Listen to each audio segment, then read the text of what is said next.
Big dog, there are a ton of things that happened over this weekend that we need to talk about. Today, me and chat are going to be talking about everything that happened between news announcements, drama, and everything else in between. Let's go ahead and jump on in. What's going on with y'all, big dog? And it is an amazing day for Yu-Gi-Oh! I hope that your day phenomenal. But if it isn't, don't let what happened at the beginning of your day ruin the rest of your day. Now, normally we do Update Monday, but I'm not gonna lie, Update Monday has been moved to Tuesday, and I'm gonna tell you it's an Update Monday. Today we have so many things to talk about. We have to talk about Konami's stream that happened. We have to talk about Worlds, so much. I don't even know what the title of this video is going to be about, but I think it's probably best that we start off talking about what happened at Worlds. So many crazy things, and overall, I'm not gonna lie, I wasn't personally impressed by Worlds.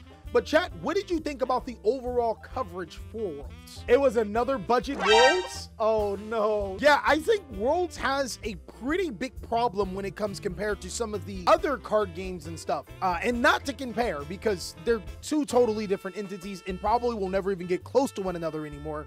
But Pokemon does have a better Worlds experience. With Pokemon, you get promos, you get multiple streams for different types of Pokemon IPs or platforms that they're running. With the Yu-Gi-Oh! Worlds, we have to sit there and watch Duel Links and Rush Duel and Master Duel and the TCG. Now, I know that most players prefer one over the others, and there may be a little bit of overlap between Master Duel and the TCG, but I don't know too many people that play Duel Links. I think one of the biggest Yu-Gi-Oh! Problems is that most people aren't interested in everything Yu-Gi-Oh! How most people are interested in everything Pokemon. And the biggest problem stems from Konami not necessarily diversifying their portfolio, just using the same cards for different things. Now, hear me out, guys. Again, I don't want to compare it to Pokemon, but if you look at other IPs, they have different strokes for different folks. Pokemon is very successful in its battle community, online gaming. Then there's the card game. They even have a League of Legends-esque like game. Yu-Gi-Oh! Has none of that. It's just cards, or fake cards. And when you get to see all of these cards in different rule sets, I'm not gonna lie, it's kind of cool, but at the same time, it's like, bro, come on. It brings a sort of fatigue for me. But that's just my personal opinion. I wanna know what you guys have to say about speed duels and rush duels. Rush duels will be a lot more approachable if it didn't have the Yu-Gi-Oh! Skin over it.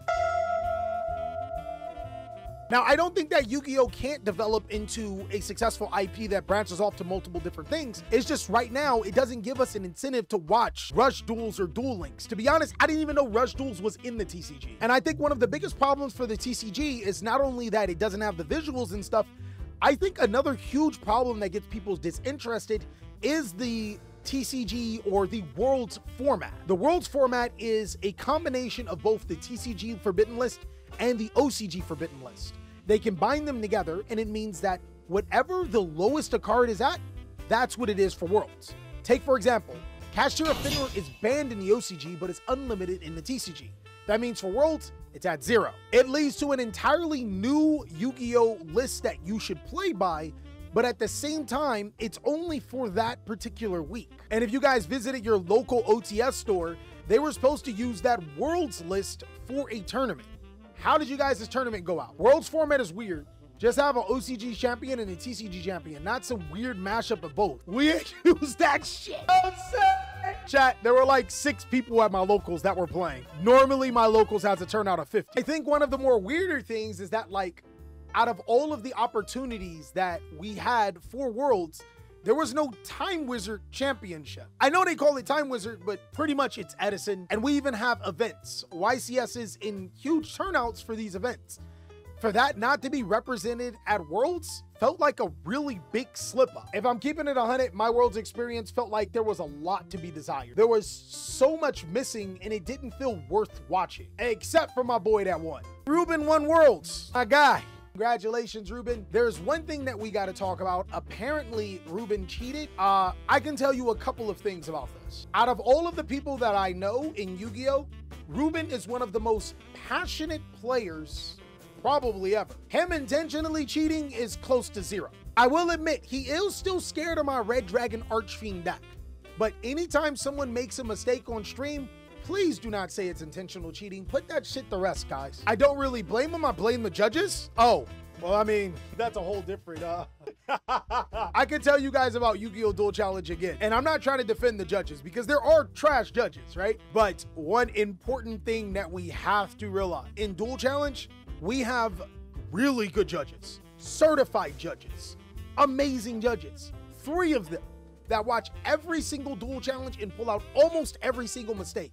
Even they get things wrong. And they don't have to be sitting in the spotlight on stream watching things in real time. They can literally watch the thing over and over again, and then they come back with a resolution, which they do, and they still miss things.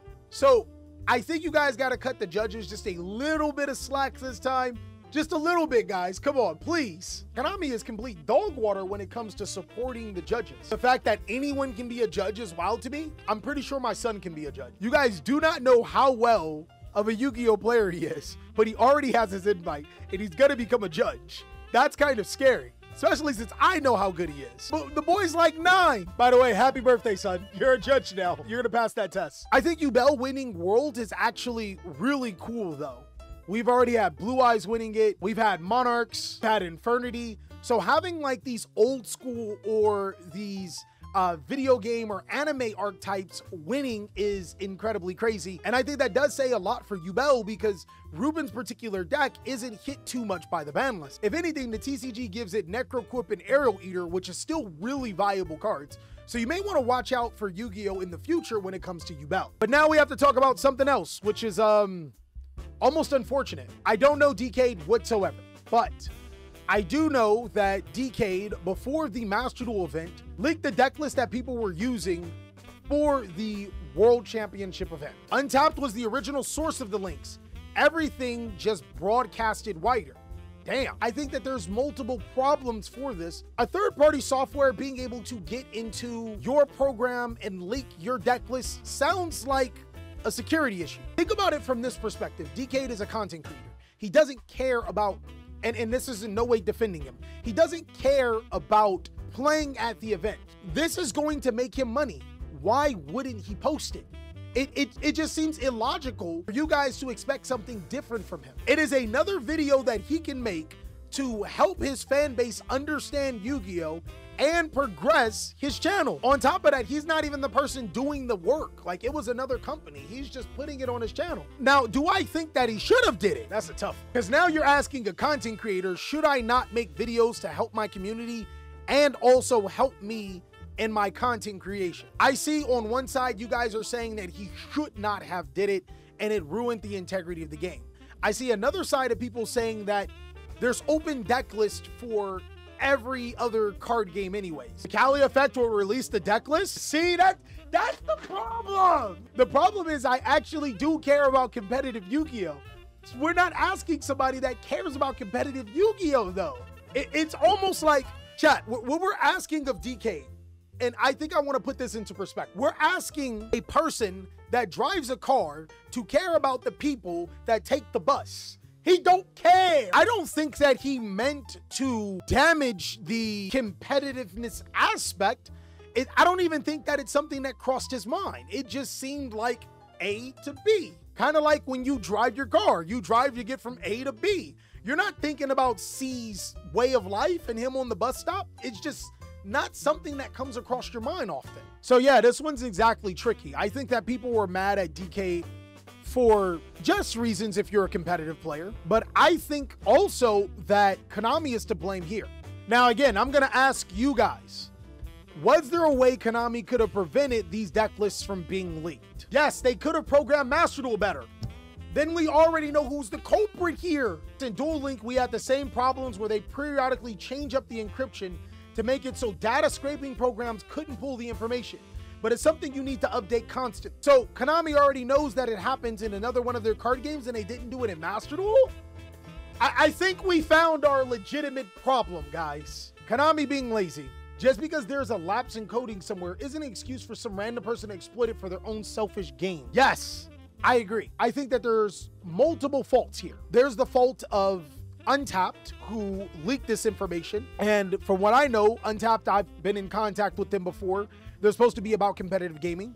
There's Decade, who possibly didn't even think about how this would affect the competitive aspect of Worlds. There's Konami for not doing one of two things, either following the same recipe as other card games and making open deck lists, or just having better security. I think there's multiple culprits here, and I think it would be unfair just to put the blame on one. But overall, it did not ruin the Master Duel experience, especially seeing that Master Duel was the best part of Worlds. I'm not even gonna cap. My man Ruben is my number one, but I would say Master Duel is the overall number one. But now we gotta talk about them prizes. You won't believe what you would get for winning in Master Duel, guys. Big dogs, you get a new card, which is the Worlds card. You get a trophy, a mat, some sleeves, some metal dice, a trip to the next Worlds, and a free flight home. That a free flight home is maddening. Like, they flew you out, but in order to get flown back home, you gotta participate. Patterson knows about this more than anything. Patterson, when you fly a girl out, don't you typically fly her back out? It's a round trip. That's what I'm saying. It's even cheaper to do a round trip. Look, obviously, I think they'll fly people out no matter what, but that being listed as a part of the rewards, it got me sick. It got me sick to my stomach. It's just hilarious. How much did they pay the Nocturne guy? Probably more than the last decade of tournaments of Switches given out.